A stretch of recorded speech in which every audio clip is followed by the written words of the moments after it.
लब पे आती है दुआ बन के तमन्ना मेरी। काश दुनिया समझ पाती ये झगड़ा क्या है, आपके घर पे किसी गैर का कब्जा क्या है।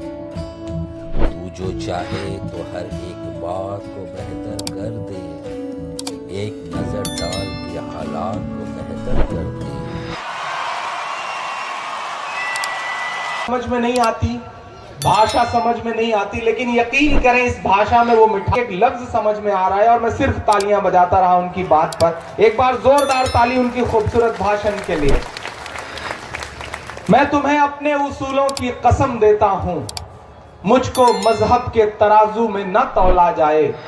मैंने इंसान ही रहने की कसम खाई है, मुझको हिंदू या मुसलमान न समझा जाए।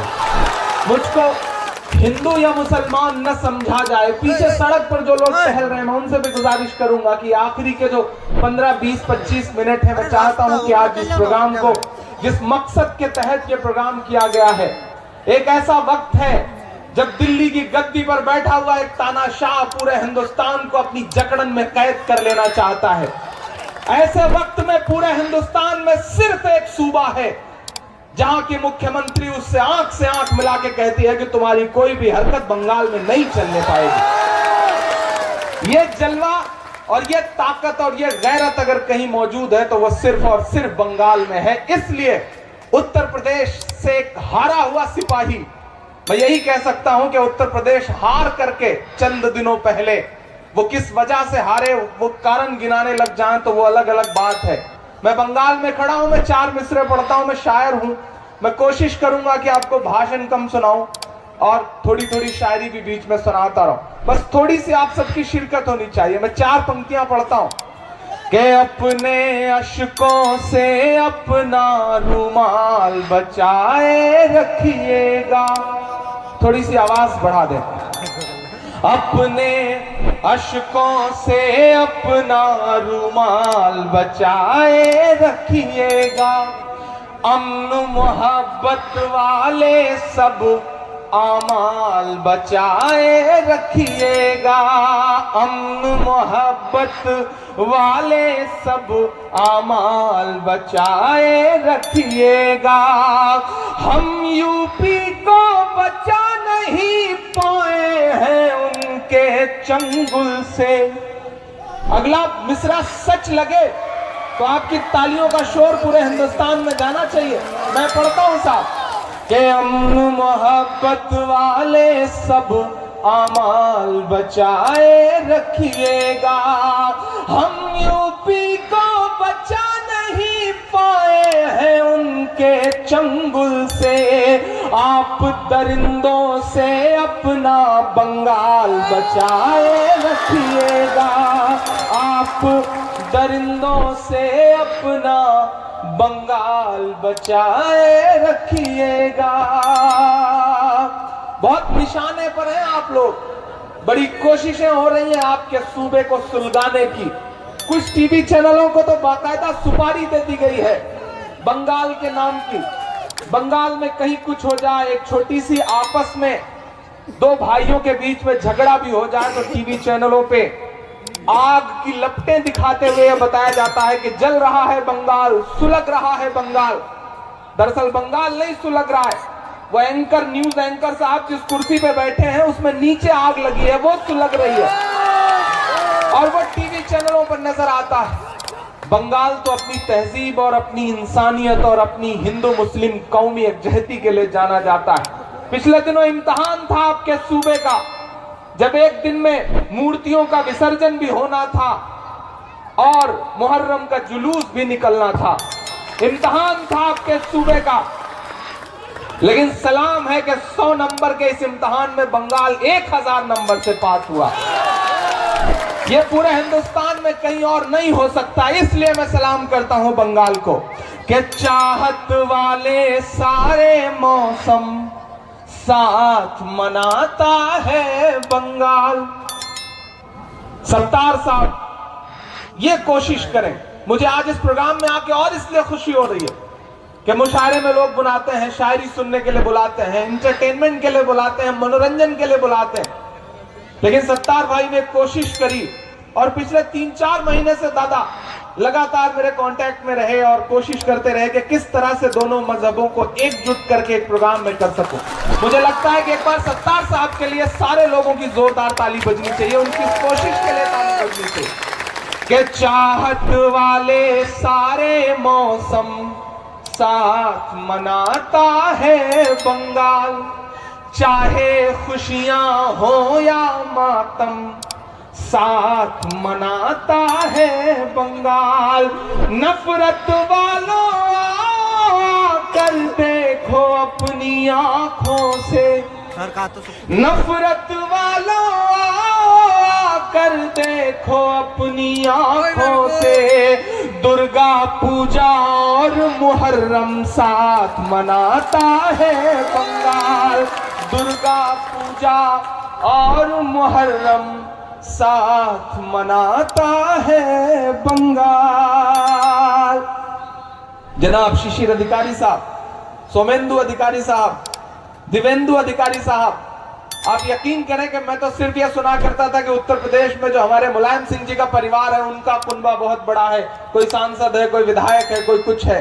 लेकिन आज जब मैं शिशिर अधिकारी जी के पास बैठा था और परिचय हो रहा था, तारुफ हो रहा था, तो मुझे इतनी खुशी हुई कि यहाँ पर सांसद भी, पूर्व केंद्रीय मंत्री भी, नगर पालिका के सर्वे सर्वा भी इतने सलीके और इतनी सादगी से आके बैठ जाते हैं कि पता ही नहीं चलता है कि कोई नेता आया।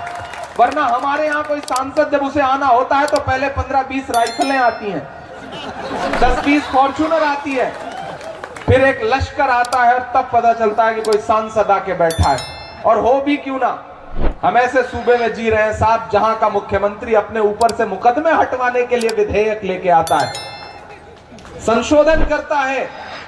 ऐसे दौर में जीने वाले सूबे से आया हुआ हूं मैं आपके बीच में। मैं आपसे बस इतना कहना चाहता हूं, मेरी आंखों के सामने मौजूद हजारों लोगों से, कि यह बहुत मुश्किल दौर है। राम का मंदिर बनाने वाले लोग नाथू राम का मंदिर बनाने की मुहिम में लगे हुए हैं। यह बहुत मुश्किल दौर है, इस दौर को पहचानिए। मैं सलाम कर रहा हूं, मैं देख रहा हूं कि हजारों की तादाद में कौन हिंदू है कौन मुसलमान है बता नहीं सकते इस भीड़ में आप। वरना तो हालात मुल्क में ऐसे कर दिए गए हैं कि सुबह चाय की दुकान पर एक साथ बैठ करके हिंदू और मुसलमान चाय पीने को तैयार नहीं है। हालात इतने बुरे कर दिए जा रहे हैं क्योंकि उनका एजेंडा ही यही है, उनकी कोशिश ही यही है। वो ये कहते हैं कि जितना ज्यादा कीचड़ होगा कमल उतना ही खिलेगा, उनकी कोशिश ही यही है। ऐसे में आपकी जिम्मेदारियां बहुत बढ़ जाती हैं।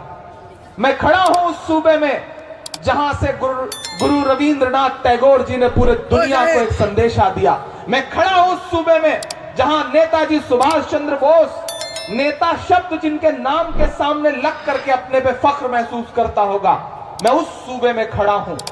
मैं कौमी यकजहती की मिसाल वाले सूबे में खड़ा होकर ये आपसे कह रहा हूं दोस्तों कि वक्त की नब्ज को पहचानिए। वक्त बहुत बुरा चल रहा है, कोशिशें हैं मुल्क को तोड़ देने की।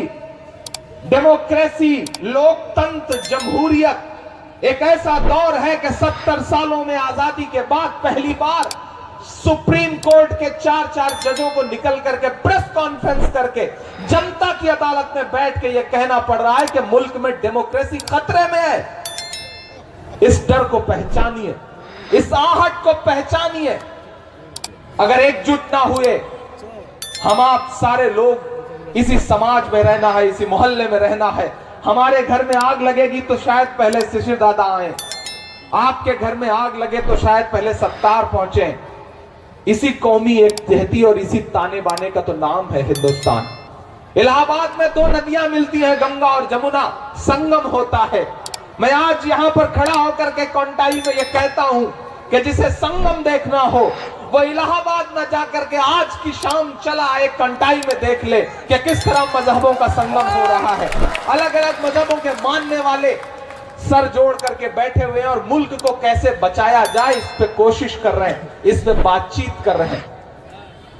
दिल्ली में बैठे हुए लोग, दादा अक्सर एक बात सुनने में आती है, मैं जहां प्रोग्रामों में जाता हूं, बंगाल इन दिनों खूब कई सारे प्रोग्राम में आना हुआ, दीदी के चुनाव प्रचार में आया हुआ था मैं उस समय, सुल्तान साहब जिंदा थे, उन्होंने बुलाया था तो दीदी की कॉन्स्टिट्यूंसी में रहा मैं।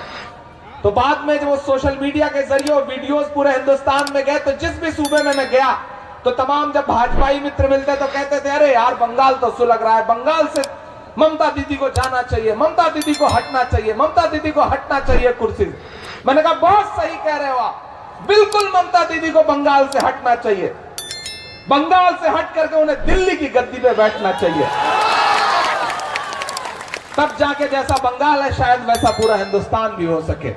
और मैं तो पूरी जिम्मेदारी से कह रहा हूं, आने वाले वक्त में 2019 में देश का भविष्य क्या होगा ये कोई नहीं जानता, लेकिन शिशिर दादा मैं पूरी जिम्मेदारी से कह रहा हूं कि पूरा हिंदुस्तान बहुत उम्मीद से बंगाल की तरफ देख रहा है।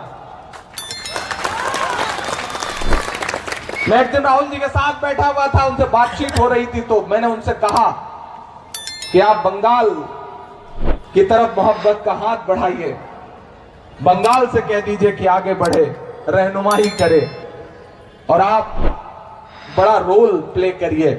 और मुझे हैरत और खुशी भी हो रही थी कि वो भी इस बात को एडमिट कर रहे थे कि इमरान आप सही कह रहे हो, इस समय पूरे हिंदुस्तान में अगर कोई सूबा सबसे ज्यादा जिम्मेदारी से इन फासिज्म के खिलाफ लड़ पा रहा है तो वो बंगाल है। सलाम है बंगाल आपको। और मैं तो पूरे देश में शायर हूं, अपने अंदाज में बात कहता हूं, मुझको जालिम का तरफदार नहीं लिख सकते, कम से कम वो मुझे लाचार नहीं लिख सकते, जहां हथेली पे लिए बोल रहा हूं जो सच, उसको इस देश के अखबार नहीं लिख सकते, उसको इस देश के अखबार नहीं लिख सकते। मैं कलमकार हूं, मैं अदीब हूं, मैं सियासतदान नहीं हूं, मेरी जो जिम्मेदारी है मैं उसे निभाने की कोशिश कर रहा हूं। मैं 4 पंक्तियां पढ़ता हूं कि चाय वाले बाबू को, परसों जी न्यूज को इंटरव्यू दे रहे थे, 13 दिन तिहाड़ जेल से वापस लौटे एक पत्रकार साहब है सुधीर चौधरी, उनको इंटरव्यू दे रहे थे। इंटरव्यू देते देते उन्होंने जब रोजगार की बात आई तो उन्होंने कहा कि जी न्यूज के ऑफिस के बाहर जो लोग पकौड़े तल रहे हैं वो भी तो रोजगार ही है। तो मुझे लगा चलो भैया अच्छा है, चाय से चल करके कम से कम पकौड़े तक तो आए। एक प्रधानमंत्री की भाषा और रोजगार पर बातचीत होने पर उनका जवाब, एक शायर 4 पंक्तियां पढ़ता है कि चाय वाले बाबू को चाय लेके डूबेगी, चाय वाले बाबू को, पीछे अंधेरा है आप नजर नहीं आ रहे हैं, आप ताली वाली बजाते रहेंगे, शिरकत करते रहेंगे तो मुझे लगेगा कि हाँ आप मौजूद हैं वहां पर। थोड़ा सा अपनी जिंदगी का एहसास दिलाइएगा इस प्रोग्राम में। मैं पढ़ता हूं साहब कि चाय वाले बाबू को चाय लेके डूबेगी, चाय से बचेंगे तो गाय लेके डूबेगी, चाय से बचेंगे तो। नोटबंदी जीएसटी सबसे बच भी जाए पर, मेरे दिल में जो कुढ़न पल रही है उनकी पंक्तियां पढ़ता हूं कि नोटबंदी जीएसटी सबसे बच भी जाए पर, उस नजीब की मां की हाय लेके डूबेगी, उस नजीब की मां की। स्वामी अग्निवेश जी के आदेशानुसार या यूं कहूं उनके आग्रह पर 3 बड़ी शख्सियतें यहां पर एक ऐसे वस्त्र में बैठी हैं जिस वस्त्र को मेरे सूबे में सिंबल बनाने की कोशिश की जा रही है। हालात ये हुए कि भगवा रंग जो एक बहुत मोहब्बत का पैगाम देता रहा है, चिश्तिया रंग जिसे कहा जाता है, आजकल दीवारें उससे रंगने का काम चल रहा है। डेवलपमेंट के नाम पे हमारे सूबे में कभी हज हाउस की दीवार उस रंग से पोत दी जाती है, कभी डिवाइडर पोते जा रहे हैं, कभी सचिवालय पोत दिया जा रहा है। जब हज हाउस की उत्तर प्रदेश में दीवारें पोती गई तो एक पत्रकार साहब ने हमसे कहा इमरान साहब आपका इस पर क्या कमेंट है। तो मैंने कहा मैं तो बस इतना कहना चाहता हूं कि हज हाउस की सामने की दीवारें भगवा रंग से पोत दी गई हैं, बहुत अच्छा किया गया है। कोई एक भाई उठे हरा रंग लेके चला जाए, कोई एक भाई उठे और सफेद रंग लेके चला जाए, ऊपर भगवा है ही, बीच में सफेद रंग पोत दीजिए, नीचे हरा रंग पोत दीजिए, तिरंगा हो जाएगा, जो हिंदुस्तान की पहचान है, जो हिंदुस्तान की जरूरत है। इस तरह की कोशिश आज सलाम सत्तार साहब को कि सारे मजहबों के लोगों को, सारे धर्मों के लोगों को इकट्ठा करके यहां पर एक बहुत खूबसूरत माहौल बनाने की कोशिश की गई। मैं 4 पंक्तियां पढ़ता हूं। मजहब, धर्म, इससे हट करके मैं एक बात कह रहा हूं कि इस देश में रोजगार कहां है, इस देश में आपके वादे कहां हैं, इस देश में जो आपने दावा किया था कि अच्छे दिन आएंगे वो कहां है। मैं 4 पंक्तियां पढ़ता हूं कि मोहब्बत भाईचारे के दीवाने दिन ही लौटा दो, वो सस्ती दाल सब्जी के सुहाने दिन ही लौटा दो, वो सस्ती दाल सब्जी के सुहाने दिन ही लौटा दो। ये अच्छे दिन तो अंबानी अडानी को मुबारक हो। अब सुन के बताना बंगाल वालों, ये अच्छे दिन तो अंबानी अडानी को मुबारक हो। हमें ऐसा करो साहिब पुराने दिन ही लौटा दो, हमें ऐसा दिन ही लौटा दो, हमें ऐसा करो साहिब ही लौटा दो। बहुत शुक्रिया।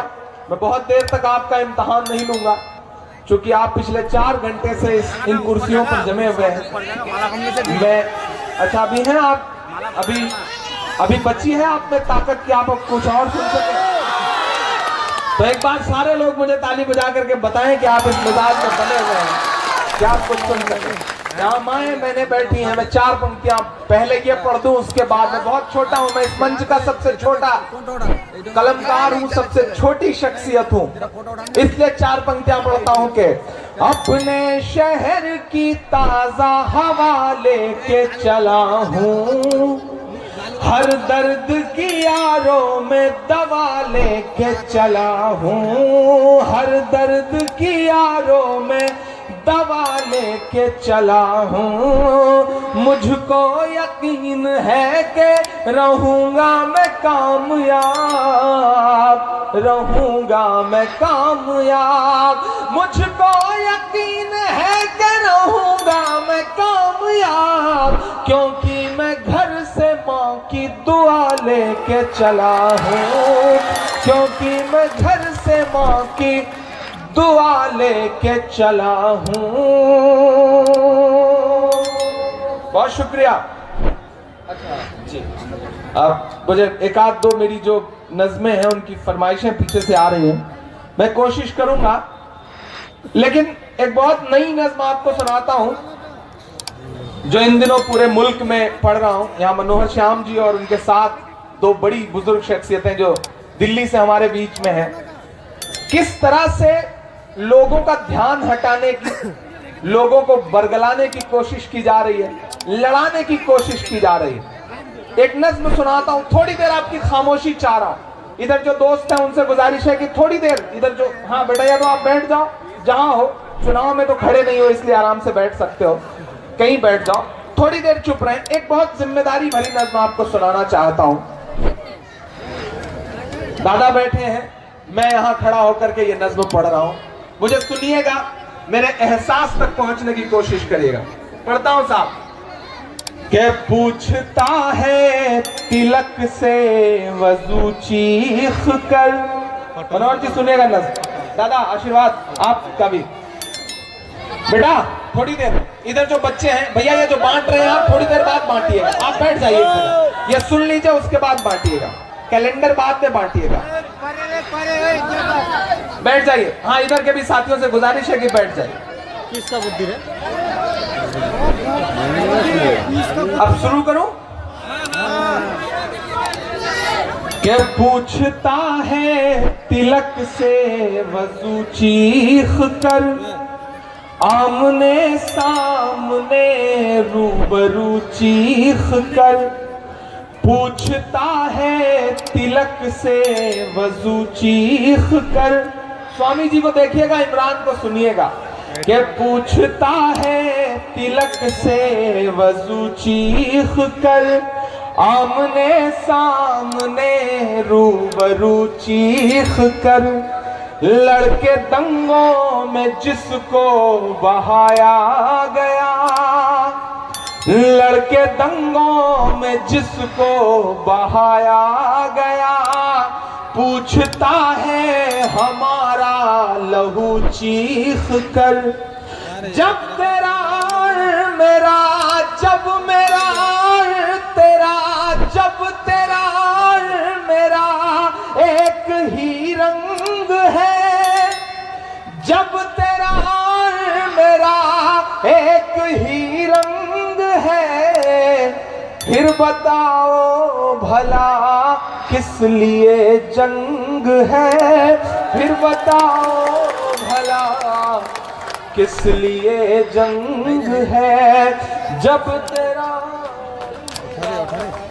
एक ही रंग है, कि कौन कहता है आबाद हो जाएंगे, क्या सदा मेरे बिंदु अधूरा रहेगा सदा, इस तरह से तेरा और मेरा संग है, फिर बताओ भला किस लिए जंग है, फिर बताओ भला किस लिए जंग है। अच्छा माँ, हम भी तेरे बेटे हैं। देखिए मेरी खुशनसीबी है कि मेरे घर से तकरीबन 1500 किलोमीटर दूर भी लोग, ऐसे ऐसे लोग मौजूद हैं जिन्हें पूरी की पूरी मेरी नज़्में याद है। ये मेरी खुशनसीबी है। सलाम चचा। लेकिन मैं फैसला नहीं कर पा रहा हूं कि ज्यादा इधर अच्छा से अखलाक की बेटी पूछ रही, पहलू खां की बूढ़ी माँ बिस्तर पर लेटी पूछ रही, और नजीब की माँ की चीखें तुमसे रोकर कहती है, उनकी बूढ़ी आंखें तुमसे बेसुध होकर कहती हैं, बाद में 3 तलाक पे तुम कानून बनाओ मोदी जी, पहले मेरा गायब बेटा ढूंढ के लाओ मोदी जी। मेरे यही सवाल है, मेरे चंद सवाल हैं। आखिरी बंद पड़ता इस नज्म का, आप पहुंचेंगे मेरे एहसास तक, जो दर्द मैं आपके सामने गाने की कोशिश कर रहा हूं कि मेरे यही सवाल है, खून को पानी और पानी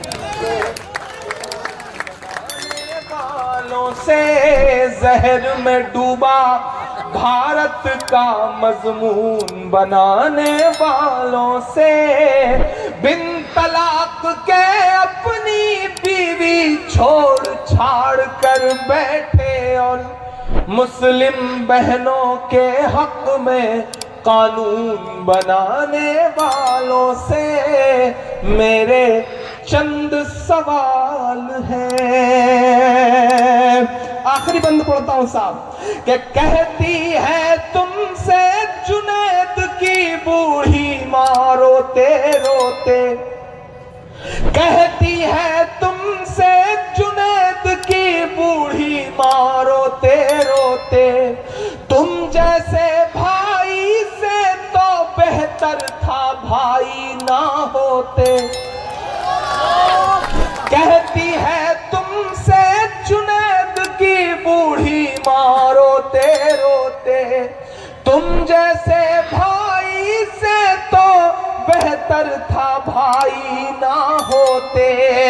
कब इनकी आंखों का आंसू साफ मिलेगा मोदी जी, आपकी इन बहनों को कब इंसाफ मिलेगा मोदी जी, मेरे यही सवाल है, मेरे यही सवाल है। खून को पानी और पानी को खून बनाने वालों से, जहर में डूबा भारत का मजमून बनाने वालों से, मेरे यही सवाल है।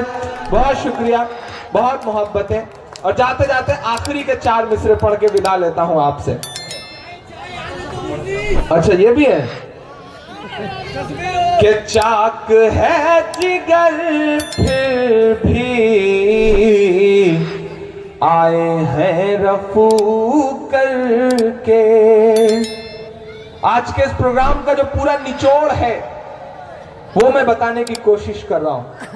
हासिल जो इस पूरे प्रोग्राम का है वो मैं बताने की कोशिश करता हूं कि चाक है जिगर फिर भी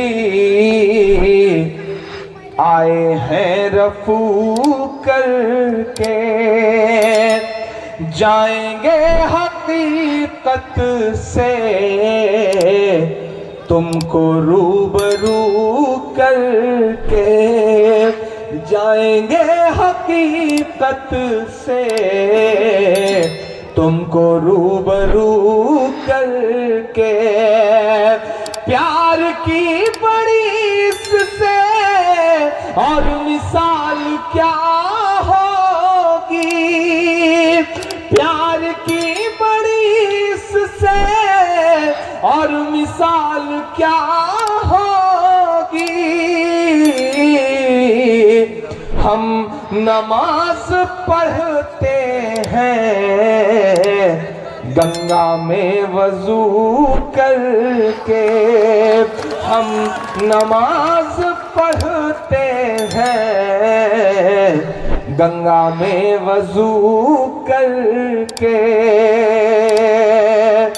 आपको एक बात तय करनी पड़ेगी बंगाल वालों, एक बात तय करनी पड़ेगी आपको।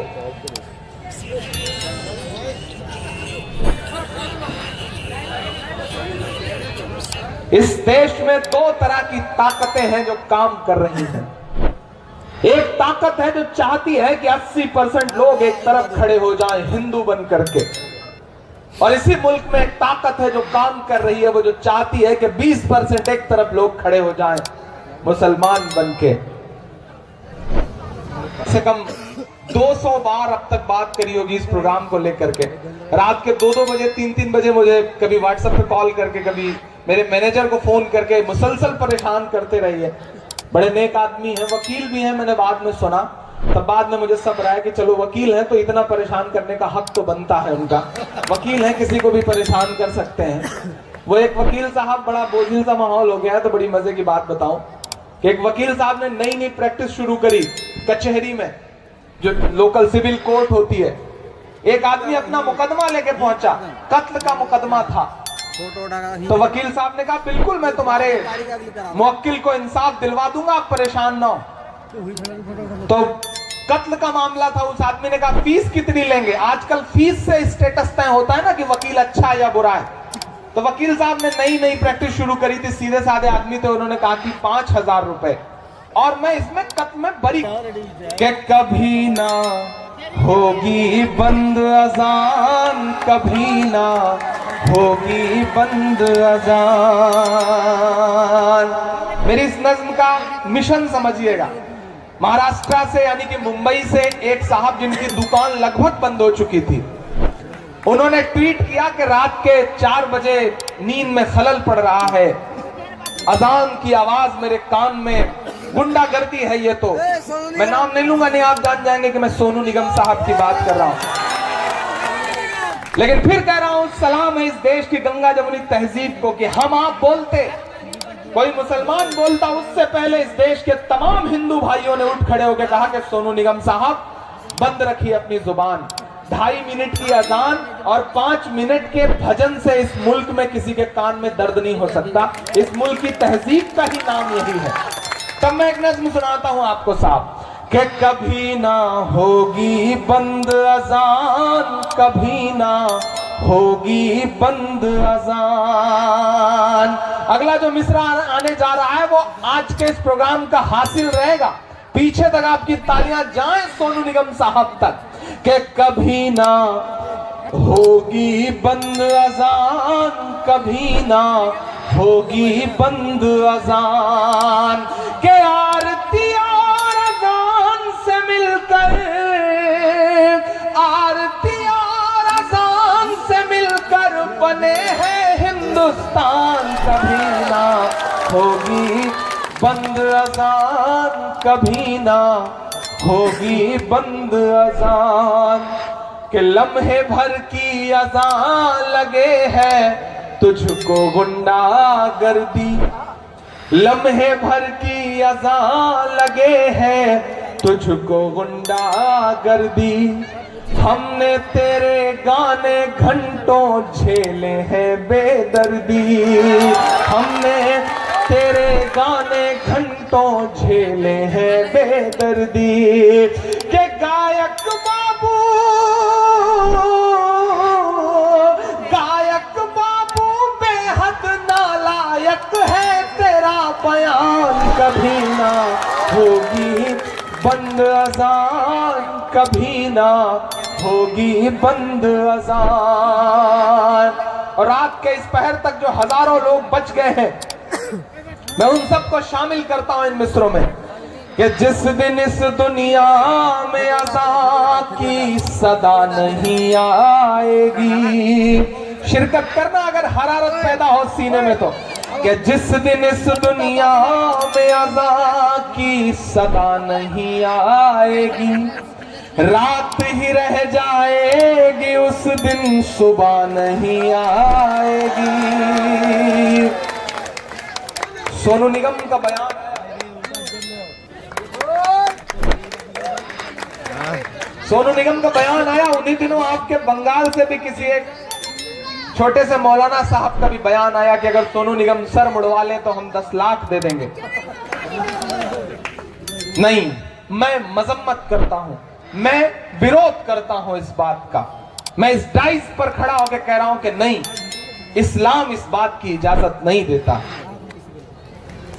अल्लाह के रसूल मोहम्मद साहब मस्जिद में बैठे हुए, मस्जिद नबवी में बैठे हुए अपने दोस्तों के साथ, सहाबियों के साथ, एक शख्स पहुंचता है और आपके सामने उसी मस्जिद में पेशाब करने लगता है। सहाबी दौड़ते हैं रोकने के लिए, मारने के लिए। आप मना करते हैं, कहते हैं नहीं, पानी लाओ, साफ करो।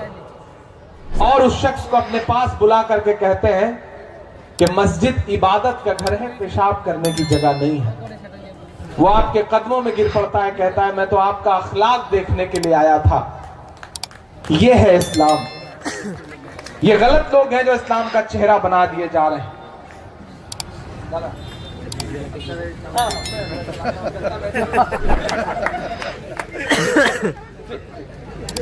दादा को निकलना है और दादा आपके लिए कह के जा रहे हैं कि अभी सुनाते रहिए, लोग बैठे हुए हैं।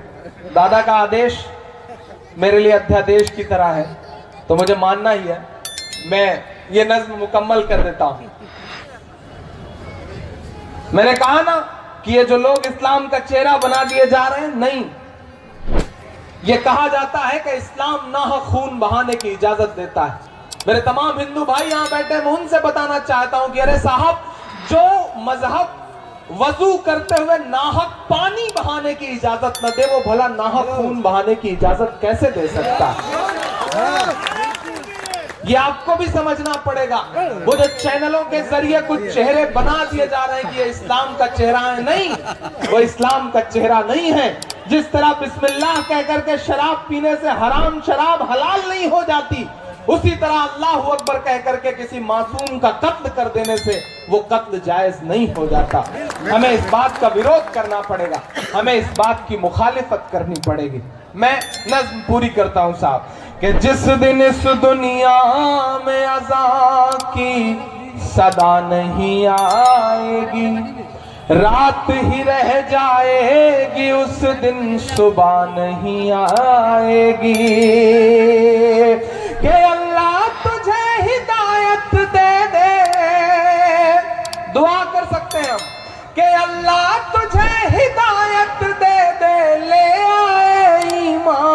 कभी ना होगी बंद अजान, कभी ना होगी बंद अजान।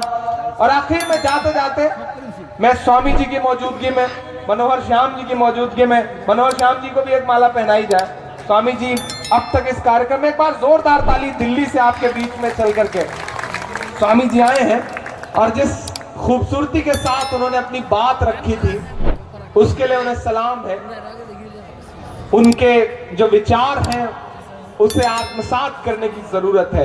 मैं एक नज्म सुनाता हूं मदरसे पर, जिस नज्म ने मुझे आप तक पहुंचाया है, या जिस नज्म ने मुझे आपके दिलों तक पहुंचाया है। अभी पिछले 15-20 दिन से देश के टीवी चैनलों पे एक डिबेट बहुत जोरों पे रहा, क्योंकि उत्तर प्रदेश शिया वक्फ बोर्ड के वसीम रिजवी साहब ने एक चिट्ठी लिखी प्रधानमंत्री को। वो वसीम रिजवी साहब जिनके खिलाफ सीबीसीआईडी की जांच चल रही है, सरकार से लोग मांग कर रहे हैं कि इनके खिलाफ सीबीआई की जांच करवाई जाए। जो बंदा सीबीआई की जांच से बचने के लिए उसने एक चिट्ठी लिख मारी कि मदरसों में ऐसा पढ़ाया जाता है, मदरसों में वो पढ़ाया जाता है, मदरसों में टेररिज्म सिखाया जाता है। तो मुझे मेरी एक नज्म याद आई, मैं आपको सुनाता हूं। मैंने बड़ी आसान सी जुबान में एक नज्म कहने की कोशिश करी। मैं इलाहाबाद विश्वविद्यालय में हिंदी साहित्य का विद्यार्थी रहा हूं। मैंने मीरा, सूर, कबीर और गुरुनाथ टैगोर जी को पढ़ा है, लेकिन ऊपर वाले को जब काम लेना होता है तो चींटियों से काम ले लेता है। उसने मुझ जैसे हिंदी के बच्चे से मदरसे पर एक नज्म कहलवाई। मैं पढ़ता हूं और आपसे दुआएं मांगता हूं साहब। कि मिला हमेशा चाहत का पैगाम मदरसों से। देखिए अब भाषण का वक्त भी खत्म हो चुका है, अब सिर्फ शायरी का वक्त बचा है। तो मैं चाह रहा हूं कि थोड़ी देर शायरी के मूड में इसको सुन लीजिए, क्योंकि पूरे देश ने बड़े हंगामों में सुना है मुझसे इस नज्म को, पलकों पे बिठा कर दुआएं दी हैं मुझे इस नज्म ने। तो मैं चाहता हूं कि आज कॉन्टाई मिदनापुर भी मुझे उसी तरह मेरा दामन दुआओं में भर के मुझे विदा करे। मैं पढ़ता हूं, एक बार जोरदार ताली बजा करके मुझे हुक्म दे। मैं स्वामी जी का विशेष आशीर्वाद चाहूंगा इस नज्म पर। ये मेरे लिए बड़ा जज्बाती लम्हा है कि स्वामी जी बैठे हैं, मनोहर भाई बैठे हैं और मैं ये नज्म सुना रहा हूं। और डाइस पे जो लोग बैठे हैं, बच गए हैं, मैं उनसे भी गुजारिश करूंगा कि थोड़ा आपकी भी शिरकत हो। ये जिम्मेदारी दाद देने की सिर्फ नीचे बैठे हुए लोगों की थोड़ी है, ये स्टेज पर बैठे हुए लोगों की भी है। मेरा अपना मानना है कि कोई भी कार्यक्रम 2 हिस्से में बटा होता है। एक ये जो 4 फीट ऊपर बैठे हुए लोग हैं, और वो एक जो 4 फीट नीचे बैठे हुए लोग हैं। ये नीचे बैठे हुए लोग हमसे कमतर नहीं है, हमसे बेहतर हैं, क्योंकि पिछले 5 घंटे 4.5 घंटे से आप अलग अलग भाषाओं में अलग अलग जुबान के लोगों को सुन रहे हैं और उन्हें दाद दे रहे हैं। ये बहुत बड़ी बात है, इस बात के लिए आपको सलाम। और मैं तो बड़ी जिम्मेदारी से बात कहता हूं कि आप नीचे हैं तो इसका यह मतलब नहीं कि आप कमतर हैं। जिस तरह तराजू में 2 पलड़े होते हैं, उसी तरह इस कार्यक्रम के 2 पहलू हैं, एक ये और वो। आप नीचे हैं, तराजू का वही पलड़ा नीचे होता है जिसमें वजन ज्यादा होता है। आप ज्यादा वजनदार लोग हैं। मैं सलाम करूंगा आप सबकी मौजूदगी को। माएं बहनें बैठी हैं, उनसे भी गुजारिश कि आपकी भी दुआएं मिले, क्योंकि आप जिसके सर पे हाथ रख दे उसे मनमोहन सिंह बनने में देर नहीं लगती। तो थोड़ा सा आप सबकी भी शिरकत हो। पढ़ता हूं साहब कि मिला हमेशा चाहत का पैगाम मदरसों से। ये तमाम जो गिरिराज सिंह जैसे नाम हैं, साक्षी महाराज जैसे नाम है, वसीम रिजवी जैसे नाम है, इन सब के नाम है मेरी ये नज्म। कि मिला हमेशा चाहत का पैगाम मदरसों से, मत जोड़ो आतंकवाद का नाम मदरसों से, कोई इल्जाम मदरसों से, कोई इल्जाम मदरसों से। स्वामी अग्निवेश जी तो लगातार भ्रमण करते रहते हैं। मदरसों में जाना और लोगों तक अच्छे संदेशे पहुंचाना, ये उनका एक शगल है। मैं ये मिसरे पढ़ता हूं साहब कि यहाँ कुराने पाक की हर लम्हा है तिलावत होती, यहाँ कुराने पाक की हर लम्हा है तिलावत होती, जर्रे जर्रे में हमदर्दी और मुहब्बत होती, और मुहब्बत होती। कभी नहीं हो सकता कत्ले आम मदरसों से। मत जोड़ो आतंकवाद का नाम मदरसों से, कोई इल्जाम मदरसों से, कोई इल्जाम मदरसों से। कि चाहे शेखुल हिंद हो या फजले हक खैराबादी, चाहे शेखुल हिंद हो या फजले हक खैराबादी। बहुत शुक्रिया। बड़े बुजुर्गों की दुआएं मिलती हैं तो बहुत हौसला आता है, बहुत ताकत मिलती है। उनका बहुत शुक्रिया। चचा ने आकर के मुझे दुआएं दी और बड़ी मजे की बात है कि ये मुशायरों की रवायत नहीं है, लेकिन उन्होंने मुझे 2000 रुपए भी दिए। ये मुशायरों की रवायत नहीं है, लेकिन मैं उनके लिए बेटे की तरह हूँ और उन्होंने इतनी मोहब्बत से इसमें अपने जज्बात शामिल करके मुझे दिए हैं, तो मैं चॉकलेट खाने के लिए इसे रख भी ले रहा हूँ। उनका शुक्रिया, उनकी मोहब्बत का शुक्रिया। मैं पढ़ता हूँ साहब कि चाहे शेखुल हिंद हो या फजले हक खैराबादी, जंगे आजादी में सबने अपनी जान लड़ा दी, अपनी जान लड़ा दी। कि मिला हमें आजादी का इनाम मदरसों से।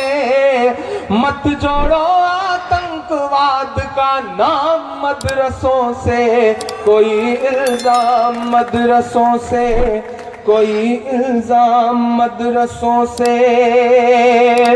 इस देश का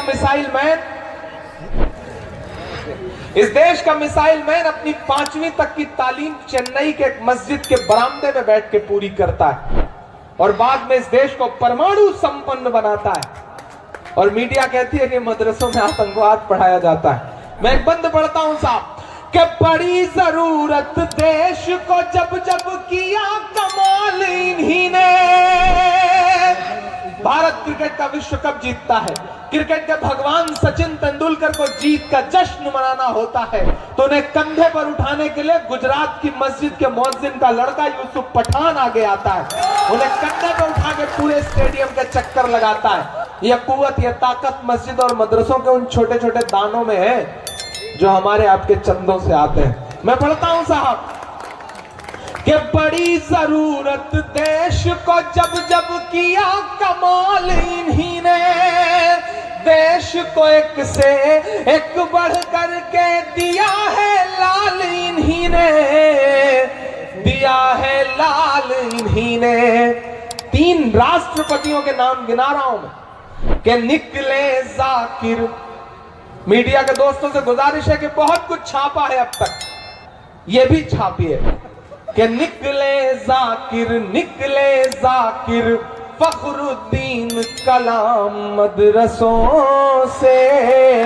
मत जोड़ो आतंकवाद का नाम मदरसों से, कोई इल्जाम मदरसों से, कोई इल्जाम मदरसों से।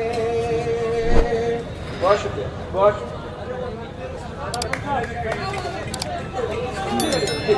ठीक है, हाँ वो जी वो भी पढ़ देना। जी जी, आखिरी बंद पढ़ता है इस नज़्म का साहब। यहाँ तारीख के जानकार लोग बैठे, इतिहास को समझने वाले लोग बैठे। 1857 की जंग के बाद अंग्रेजों को लगा कि हिंदुस्तान पे हुकूमत तो बहुत मुश्किल है। हम लड़ रहे थे उस वक्त, हमसे छीनी गई थी हुकूमत।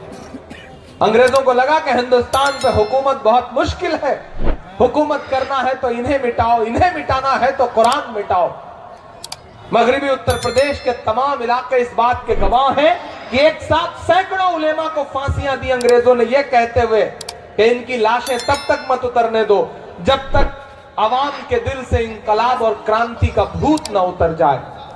और आज हम ही कटघरे में खड़े हैं। मैं एक बंद पढ़ता हूं साहब कि जंगे आजादी में फिरंगी लाख कुरान चलाए।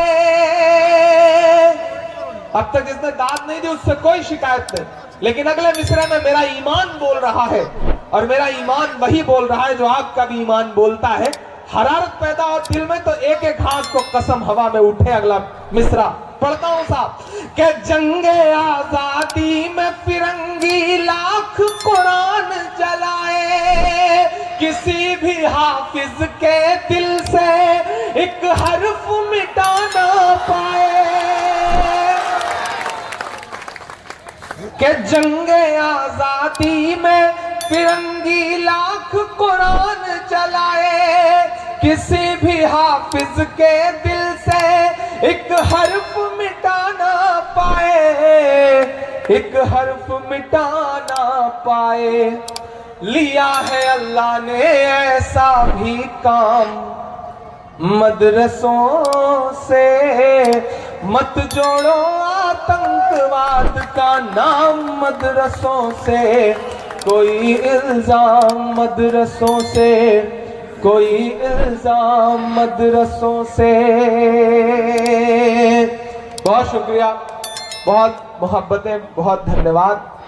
देखिए आज इस प्रोग्राम में एक मिशन और एक मकसद के तहत आए थे हम सारे लोग।